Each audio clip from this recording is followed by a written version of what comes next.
Bonjour à tous. Aujourd'hui, j'ai le Navy Duty Free Max et je vais vous montrer, vous expliquer la certification d'étanchéité IPX5.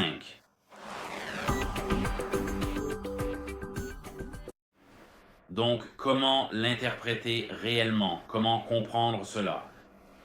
La certification IPX5 du Navy Duty Free Max correspond en gros au niveau de tolérance à la pluie de votre trottinette, mais c'est souvent mal compris.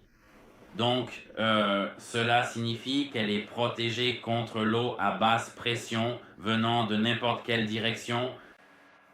Dans la vie réelle, votre Duty Free Max peut supporter une pluie légère à modérée, des routes mouillées et les éclaboussures des voitures, rouler dans des rues urbaines humides et une légère pulvérisation d'eau lors du nettoyage. Mais il faut quand même faire attention.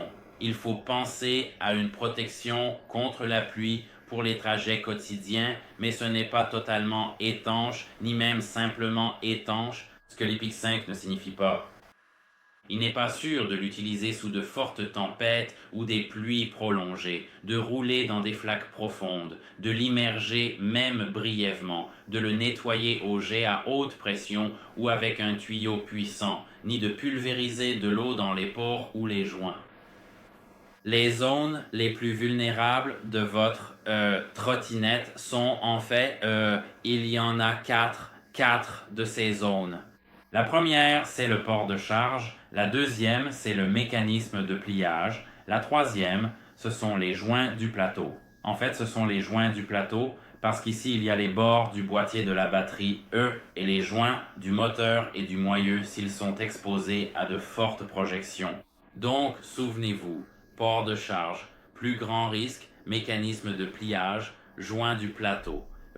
Parce qu'à cet endroit, on a les bords du boîtier de la batterie et les joints du moteur moyeu s'ils sont exposés à de fortes projections. Voilà, c'est tout. Au revoir.